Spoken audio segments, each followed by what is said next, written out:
You still up in northern New England? Indeed. I would have said Western New England, but yeah, it's I'm actually on the deck of our house, as you can see. So I decided to be uh go full on summary here. How are you? I'm fine. Um, and I'm about to write a column on how Trump is changing the world. I will steal freely. No, I will refer to your columns, among others. This is the sixth and final episode in our series, The Wolff-Krugman Exchange. I'm Martin Wolff, Chief Economics Commentator at the Financial Times. And I'm Paul Krugman, professor at the City University of New York, author of an independent Substack newsletter. Today's episode is being recorded on Monday, July 7th at 9 in the morning in Massachusetts, where I've taken advantage of a lovely morning to record out on the porch, and 2 p.m. in London. So today we're going to be answering some of the questions you've been kind enough to send us over the last 6 weeks. We've had several dozen, so we can't get to them all, but we'll try to address some of the themes which seem to crop up most in our inbox. So I'm going to start with the first question, which is from Vijay from India. And he writes, given the breakdown of the WTO-led multilateral trading system and increasing use of trade and technology controls by rich and powerful nations to further their security and foreign policy objectives, it is clear that there will have to be a reconfiguration of trading arrangements between nations that also addresses their security and technology needs. New bonds of trust have to be forged before institutional mechanisms can be agreed on. What might such an arrangement look like in the future?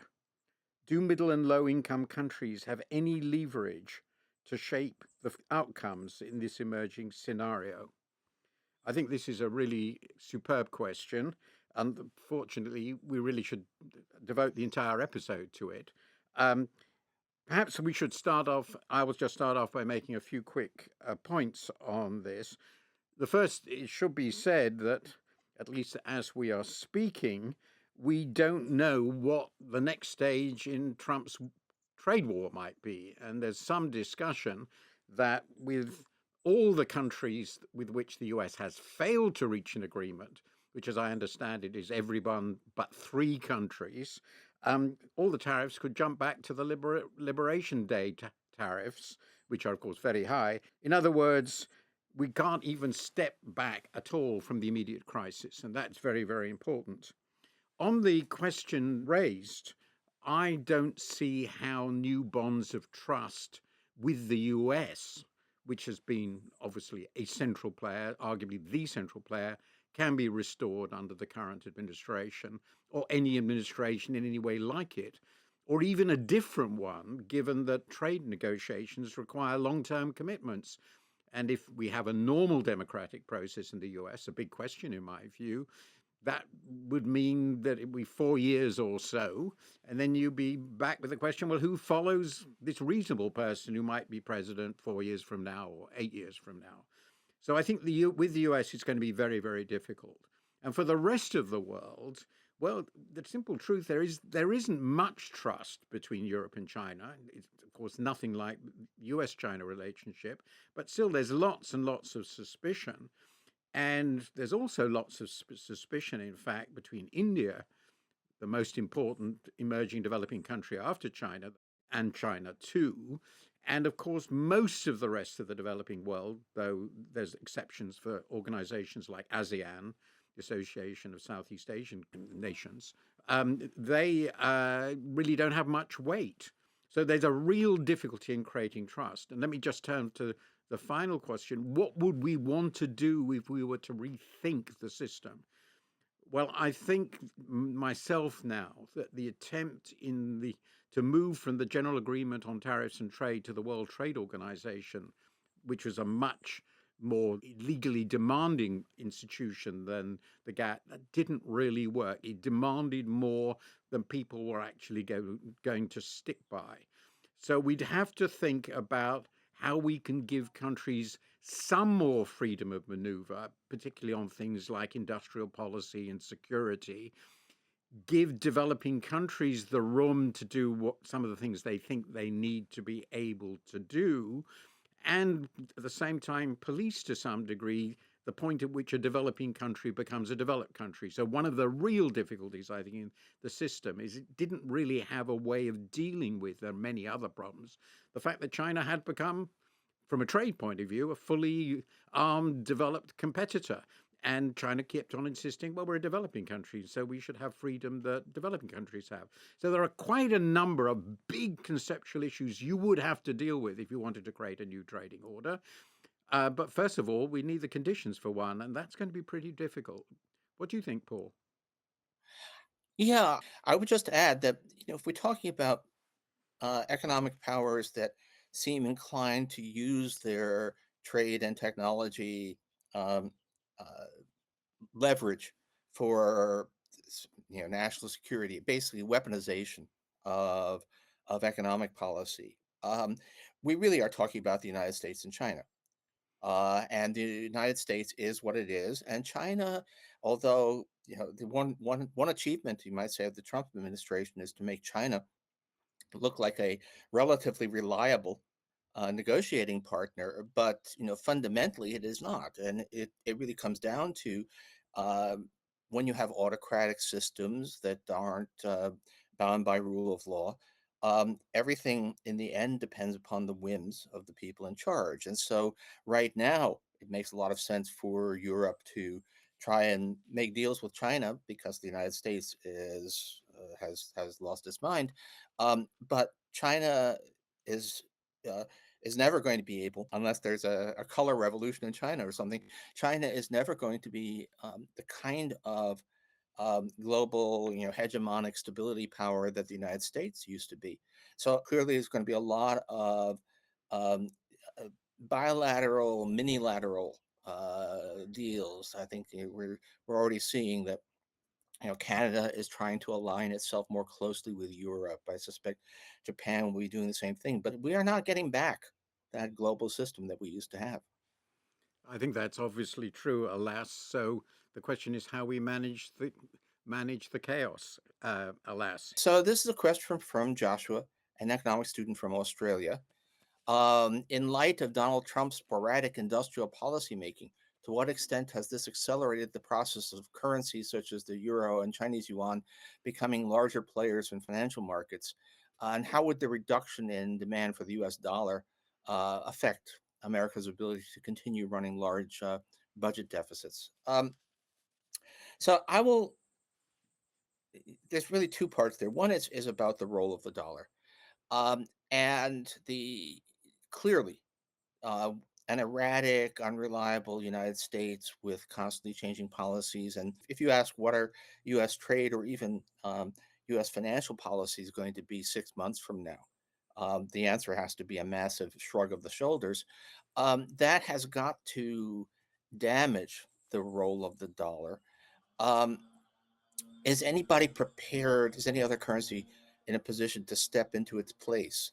I would say still the renminbi, the Chinese yuan, is not ready for that role, if only because China has capital controls and it doesn't offer the kind of assured access to your money that the dollar has. The euro, there was a period before the euro crisis when the euro seemed to be playing a growing role in the system and was hyped, I think, but still, in some ways, uh, possibly emerging as a dollar alternative. The all the debt crisis stuff, the fragmentation of euro bond markets set that way back. But now, well, you've got a bunch of advanced countries sharing a currency, still governed by rule of law, still honoring their agreements. So, some increased use of the euro, I think, is a pretty good bet. Um, in terms of the budget deficit, look, advanced countries have enormous ability normally to run both uh, uh, budget deficits and current account deficits, essentially trade deficits, um, whether or not they happen to own a reserve currency.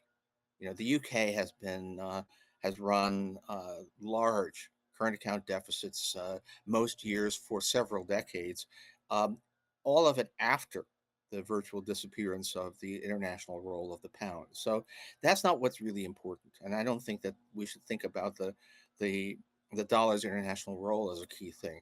What worries me is that the the reason advanced countries can get away with this is that they look like reasonable, serious countries. They're run by politicians who aren't ideal but are not crazy, that are willing in the end to do what needs to be done to stabilize their fiscal situation. And of course, they have enormous capacity. They're competent, their administrative capacity. Um, does any of that describe the United States anymore? And I think you can make a really good case that none of it does. Not just not just that we have irresponsible deficit increase, but that we have a massive deficit exploding, insanely cruel budget bill that was passed entirely based upon lies, and it's with absolutely crazy assertions about how it'll pay for itself and so on. And we are watching in real time the diminishing ability of a starved and Elon Musked U.S. government to carry out basic tasks like issuing extreme weather warnings. So at some point, I think investors will look and say, well, you know, uh, America looks more like an emerging market. It's actually kind of the reverse of what you said, Martin.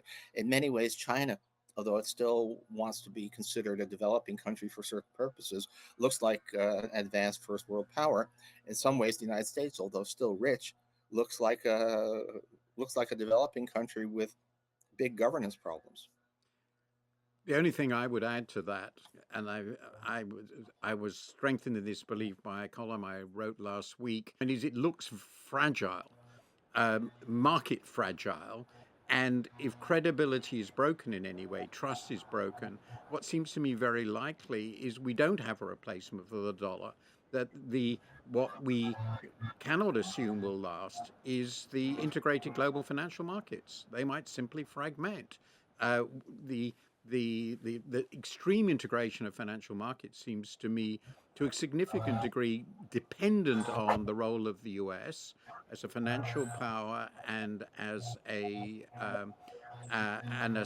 superpower in all ways. So if what Paul is saying is going to happen, then we've got a pretty big problem. Someone is, it's not mowing their lawn, it's, I don't know what they're doing. What worries me is it may be somebody sawing a log across the lake.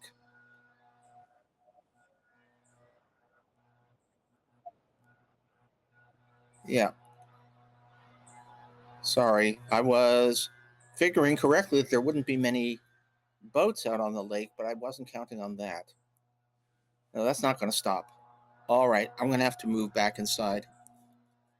All right, give me a minute here. Hi, everybody. I've just been forced to abandon my idyllic lakeside recording location because um, somewhere out of sight across the lake, somebody appears to have decided to make extensive use of a power saw. So back into a more mundane indoor setting. So the next question follows on from our previous discussion and is from a listener named John, who didn't say where he was from, uh, and asks, what is the optimum mix of tax rates and debt interest costs for an economy? U.S. has been, of course, cutting taxes on the well-off and borrowing a lot. When will government debt become more problematic than tax rates? Uh, is there an algorithm to calculate the optimal balance?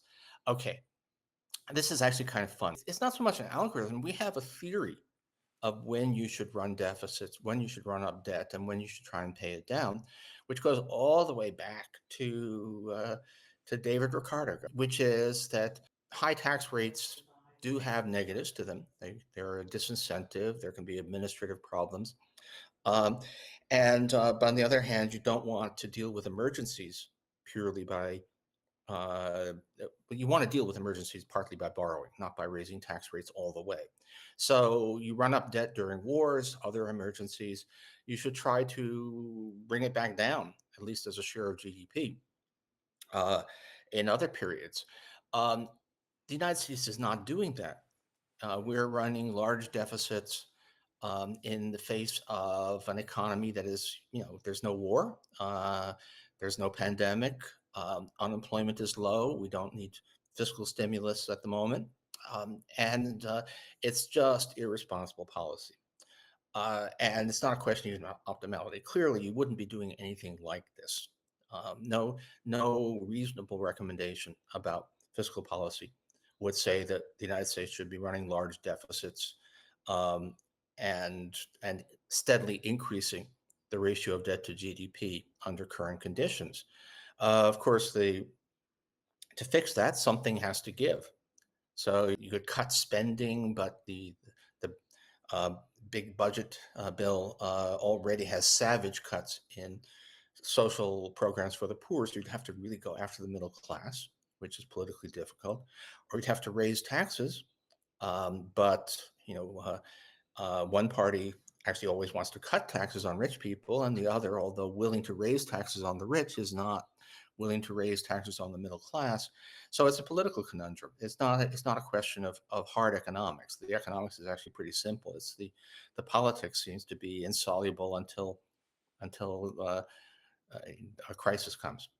The only point I would add here, which is obviously important, is that the position of the US in terms of debt ratios now and forecast under these budgets, though probably not critical, would put it in uncharted territory within an appreciable period. The US federal debt ratio and general government debt ratio to GDP would be higher than it had been after the Second World War. And that would be rather a striking place to be in what seems to be a prosperous era of peace. Now, let me go on to the next question, which is from Raphael in Britain. And it's really an interesting one. In this series, you've talked about the corrosion of post-war consensus, institutions, democratic norms. I share your anxieties, but I worry also that framing the challenge in terms of defense and restoration risks casting liberals in the role of an ancien regime clinging to outmoded analog systems that many people think have failed. This way, we enact the very caricature that populists would have us play. Should we perhaps be thinking more about what an entirely new 21st century set of institutions molded to the digital era would look like? I think that's a fascinating challenge, and probably a challenge for political theorists and political scientists more than economists. I suppose my response, first of all, is that unfortunately, I don't know whether we can turn this around, is a very big part of the problem of those ancient institutions was created by the technologies of the digital era. And I particularly think here of social media, the way the algorithms of social media work, the ease with which we can fragment the whole set of communications and understanding of reality of our societies exploited so effectively by populist politicians, the ability using these technology to spread lies throughout the population and exploit people's what one might think of as rational ignorance, the fact that it's very, very hard work to find out what's really going on. So I see, unfortunately, digital technology as part of the enemy here. And I also think that those institutions, and perhaps this is partly age, but not just age, I think it's experience, work pretty well. And if we're going to really discard them for something else, then we really need to be pretty confident they are going to work better. And when I look at what's going on with populist politicians across the Western world, and obviously Trump is the leading example, it really doesn't look very good, does it? But I do think that there are some absolutely fundamental political questions to be answered. How should we strengthen our system against the sorts of challenges it's now confronting. And part of that is about what non-populist politicians should be doing when they're in office to make people feel safer, to make people feel that their concerns, including, for example, we discussed this earlier about immigration, are addressed. I was more optimistic than it turned out I should have been about what the Biden administration was doing, but it seemed quite a bit of what they were doing as it was at least in the right direction.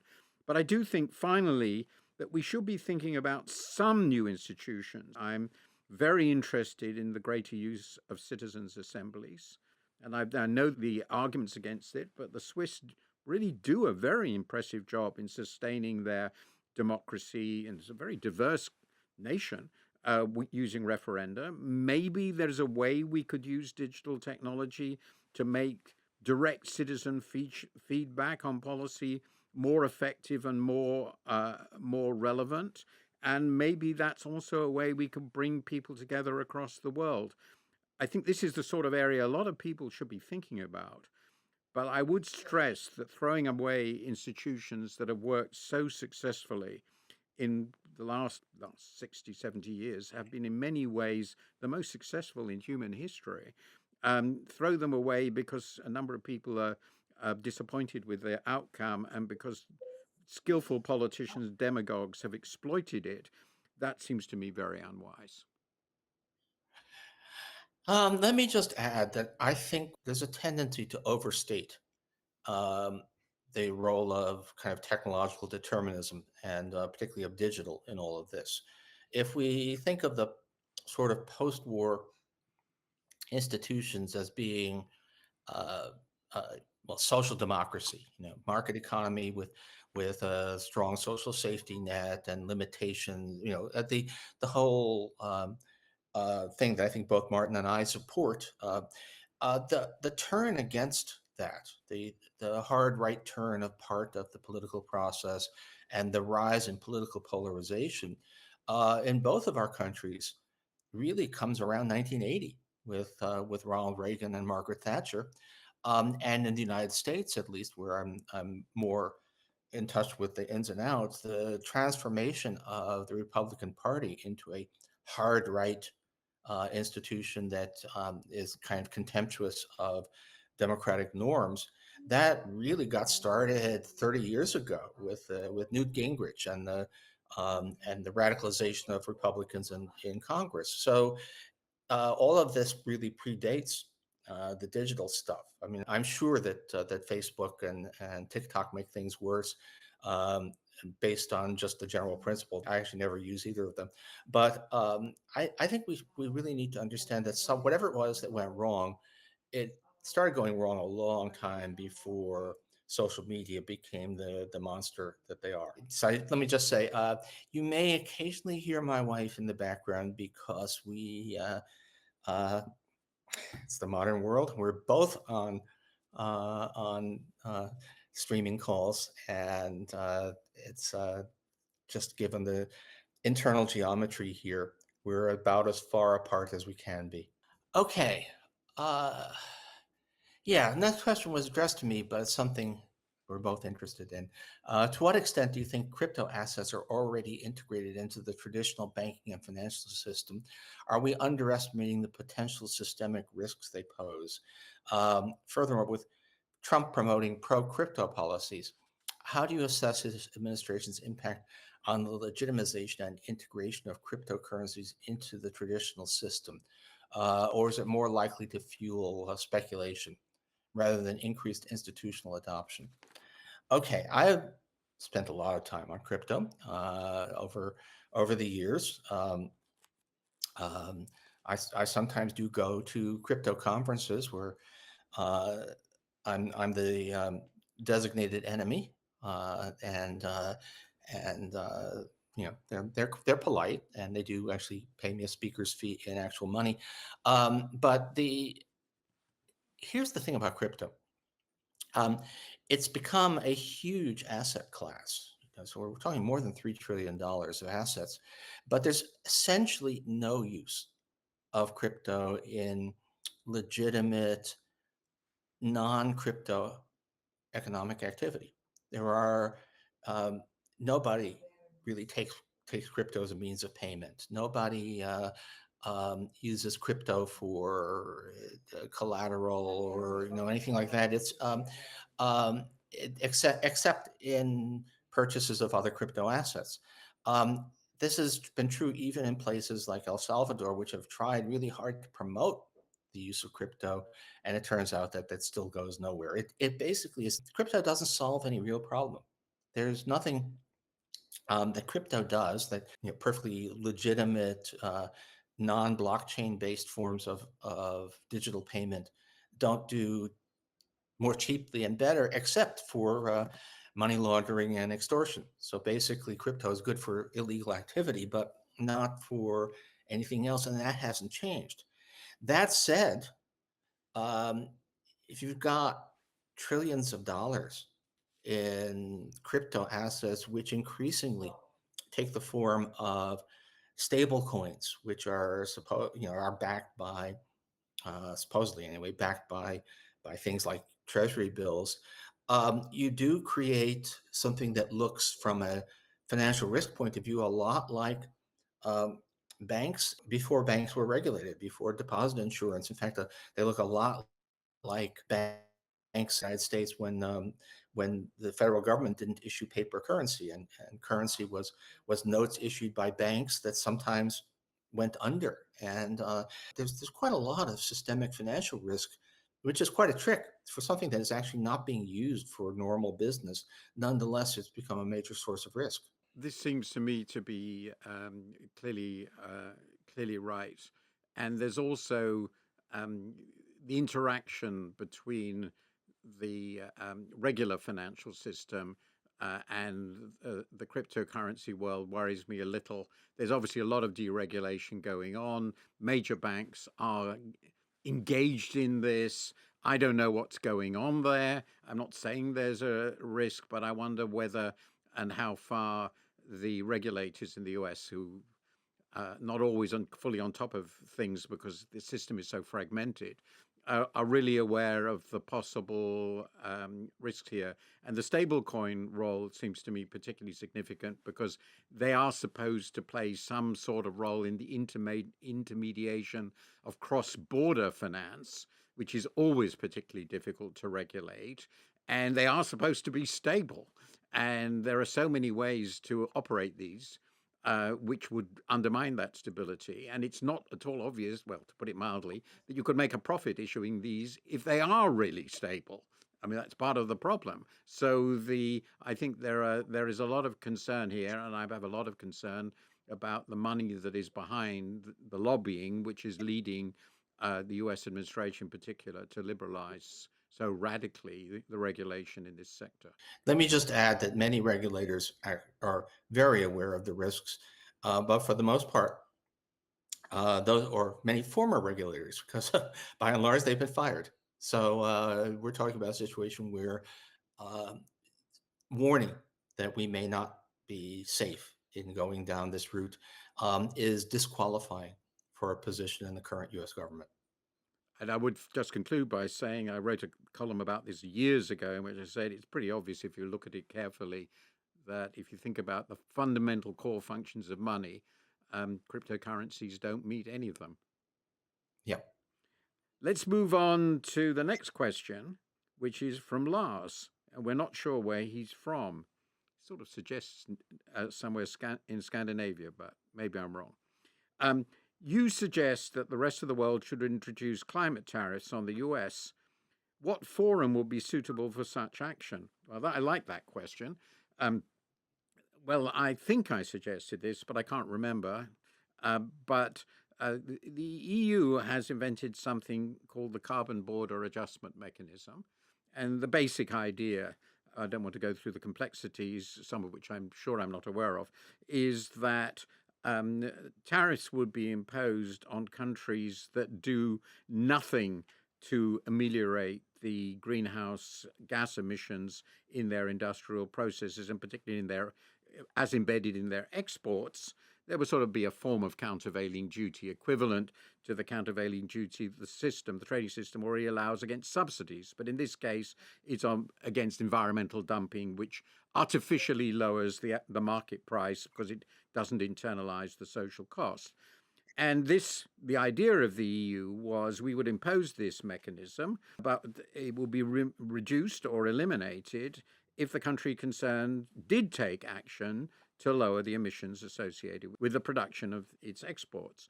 And this is obviously it's going to be quite an interesting thing how it will deal with China. There are all sorts of interesting questions. But in principle, this is a mechanism that not only should, but must be imposed on the United States, because the United States is going backward in this area, dramatically so, insanely so. I find it impossible to understand all the actions they're taking against energy efficient and clean energy. And in the trade negotiations, which we are told coming to a climax right now between the US and EU, I hope the EU will make it clear that they're not going to give up this mechanism. And if the US goes down this road, well, these adjustment mechanisms will be imposed. And I think it's the basic way that the rest of the world should follow, the route it should follow in dealing with what is becoming, in this area, a rogue superpower. Can I add? I actually did some years back, but when we were still talking about, uh, we still are a little bit, but when we were talking about carbon taxes or cap and trade systems that would have much the same effect as a carbon tax Yes. in limiting emissions. And the question is, what would you have a border tax adjustment? And the answer to that seemed to be very clear that, first of all, you should, and second, that it would be fully legal under the rules of the World Trade Organization, just as because a carbon tax can be viewed as essentially a tax on your own consumers. It's saying that you have to pay more for something that is generating a lot of greenhouse gases. And just as value-added taxes, there's a border adjustment. Imports have to pay VAT because the VAT is basically a sales tax, and there's no discriminatory treatment in saying that imported goods pay the same taxes as domestically produced goods. The same thing would be true. Now, if the policies are more like industrial policy, which it looks like where we're actually going, and they take the form of promoting renewable energy, then the question of what is the appropriate border adjustment becomes a lot harder. But the principle is the same. It doesn't really require a new mechanism. The EU can simply go ahead and do this, and it can justify it by saying what we're doing is actually legal under the principles of the General Agreement of Tariffs and Trade, which I would say almost certainly is. So just go ahead. This is not actually necessarily punishing the United States for its irresponsible policies. That would be going a step beyond, but at least saying that in effect, look, we are spending money to reduce damage to the planet, and people buying goods produced by countries that are not doing that should be obliged to pay an extra cost. That seems to me clearly correct. And the question really is courage, because it will just add another element to the trade war. But since we're having a trade war in Europe with the United States anyway, well, why not have it for some very good reasons? And if the US regards this as offensive, well, there's a perfectly reasonable mechanism for them to deal with that problem. That is to say, recognize that they are imposing massive costs on everybody across the planet.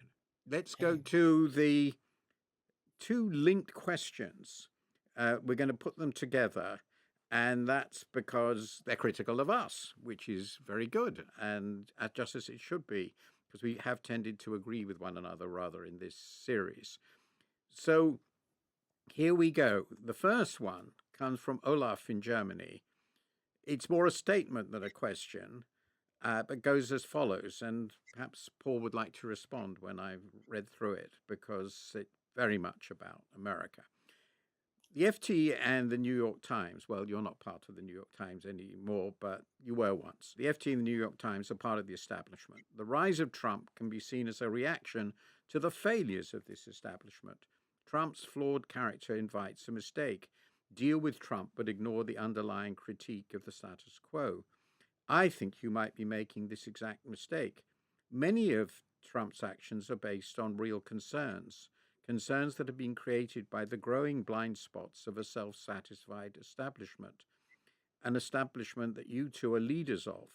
Just focusing on Trump does not deal with the underlying issues. And I think we should take them separately, though they're linked, but I'll just give the other one because it's very short.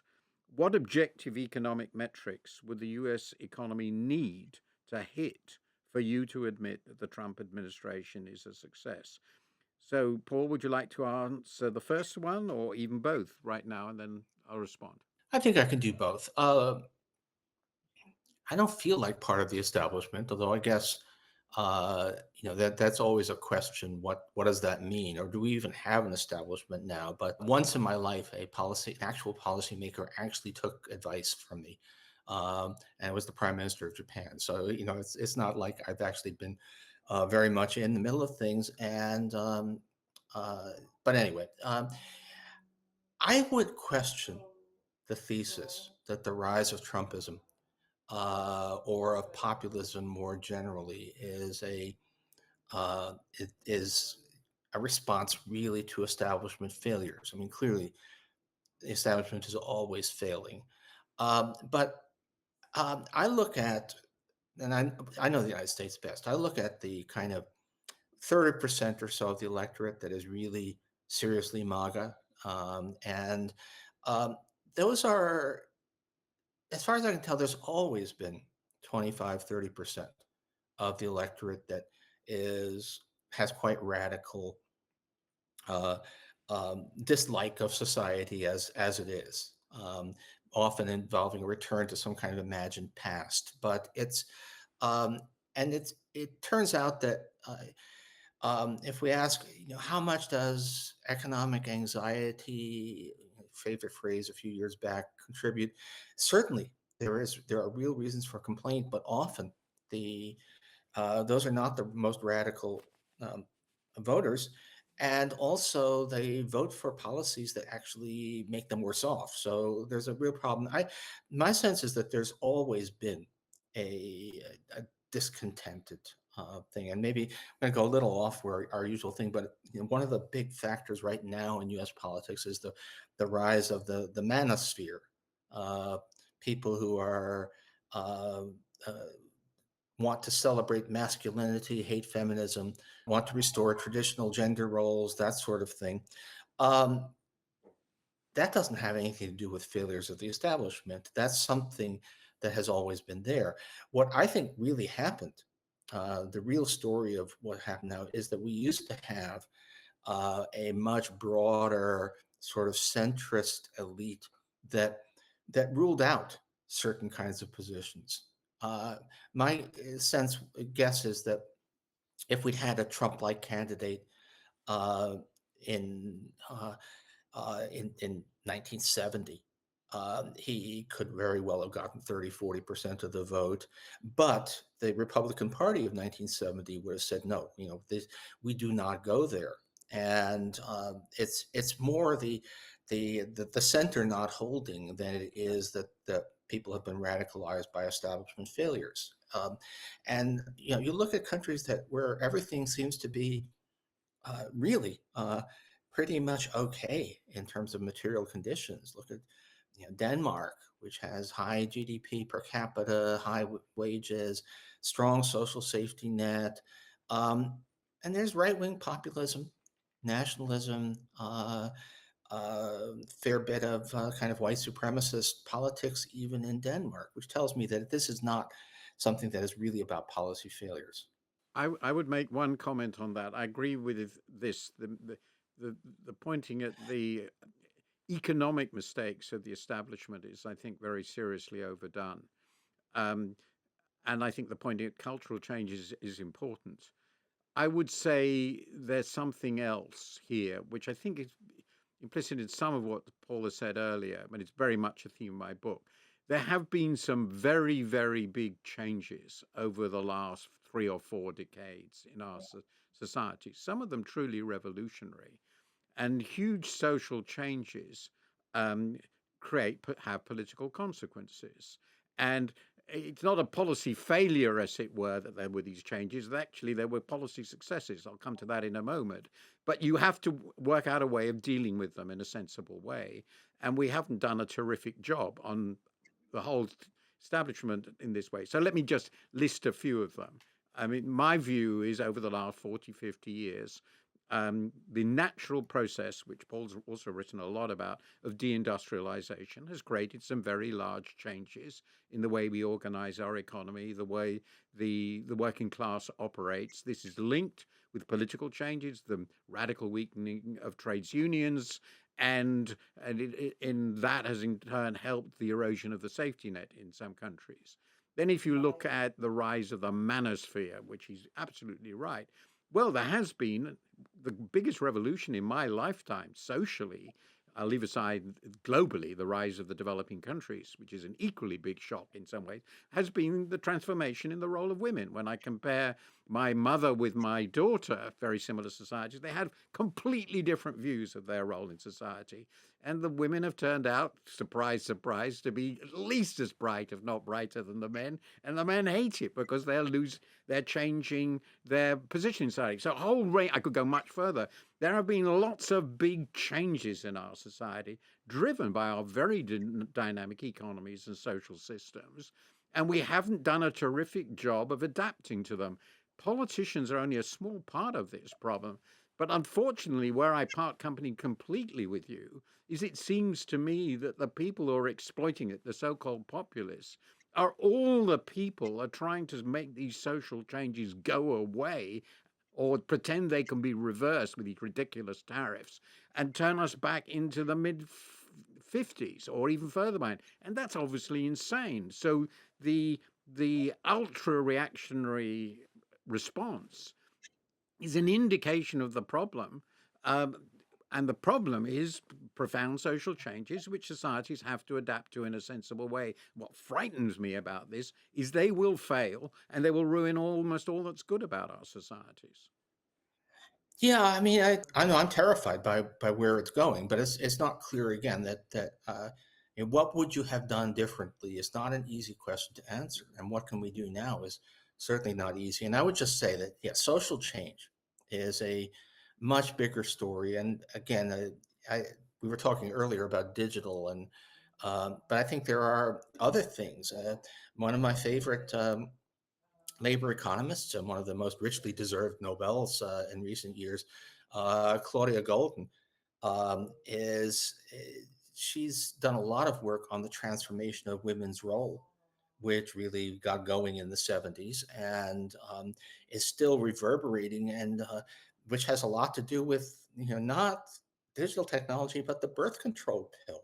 And in some ways, where we are now is you could argue that the introduction of easy to use birth control lit a very long fuse that is now exploding in political radicalism in the year 2025. Let me just respond briefly to this last question about what objective economic metrics would the US economy need to hit for you to admit that the Trump administration is a success. Well, my short answer to that, and it's linked with the column I wrote this morning, which is you won't know for sure how bad it will fail. I'm quite sure it will fail in full for probably a generation. The point is that really radical changes in a society and economic system have a whole set of complex consequences which ramify. So I was writing a bit about what's the legacy of Margaret Thatcher to Britain now? It's very different, I think, if you look at it now from what we thought it was in the mid 90s. Some of the things we will see quite quickly. If there's high inflation, a collapse of the dollar, um, a run from the dollar in more general ways, big financial crisis, these things will be relatively early. But it's quite possible he'll survive this. There is a great deal of ruin in the nation, as Adam Smith once said. But the full consequences of what is a revolutionary transformation, in my view, we won't know. And that's where you have to use your imagination, because ultimately our ability to project forward is a big part of how we have to analyze things. What do you think, Paul? Yeah, I mean, if it's a quick failure, we'll know it. If we Yes. if we have a recession if we have runaway inflation, but long-term consequences for technological progress, economic growth, social cohesion, that's going to may take a generation before we can really do an evaluation. Yes, I think that's the consequence. And that's where we can go back to history because we sort of know with this sort of reactionary politics led by authoritarians. One of the things I've just discovered is that Trump has used in this term the justification for inaction that it is a national emergency more than all previous presidents in the last 40, 50 years. That's an indication of a completely new style of politics. And we know what that leads to in the past. Unfortunately, there's no other word. This is a fascist way of governing. Okay, I think we're at the point where we talk about our cultural Yeah. codas. I wish my cultural coda was more upbeat. I have a song by Carole King, who wrote many of the most widely played songs of my childhood, basically of the 60s and 70s. A lot of the music that I grew up hearing everywhere was written by her. And she had a great song called It's Too Late, where the lyric is something has died inside. The and I just can't fake it. A beautiful song, and we have to behave as if it's not true, but I do sometimes worry that it really is too late, baby. So my cultural coda week will be another bit of opera, just to give the contrast with Paul. And it's Va Pensiero from Verdi's Nabucco. And it is once again, as quite a few of my other codas have been, about liberation and freedom. And this time, national, not individual. The theme remains as alive today as it was in the 19th century when he wrote this, more precisely in 1841. Just think about what's behind the wars in the Middle East and Ukraine today. The opera and the opening chorus in particular is about the desire of the exiled Jews for a return to their national homeland. And it was set during the exile in Babylon in the 6th century before Christ. And that was ended famously, and I think with incredible irony, by Cyrus the Great, who was, of course, founder of the first of several Persian empires, what we now call Iran. Verdi wrote the music, as I said, in 1841, and he was heralding the hoped for liberation of Italy, which was to occur 2 decades later. And on that note, we'd like to thank you very much for joining us for the Wolf Krugman Exchange. We hope these discussions have been useful and informative. We've certainly enjoyed bringing them to you, and I've enormously enjoyed the conversations with Paul. These have been extremely enlightening and fun conversations. And if there's one thing to say about the world right now is there is no lack of things to talk about. And if you are in the Northern Hemisphere, hope you have a lovely summer. And if you're in the Southern Hemisphere, well, summer will come.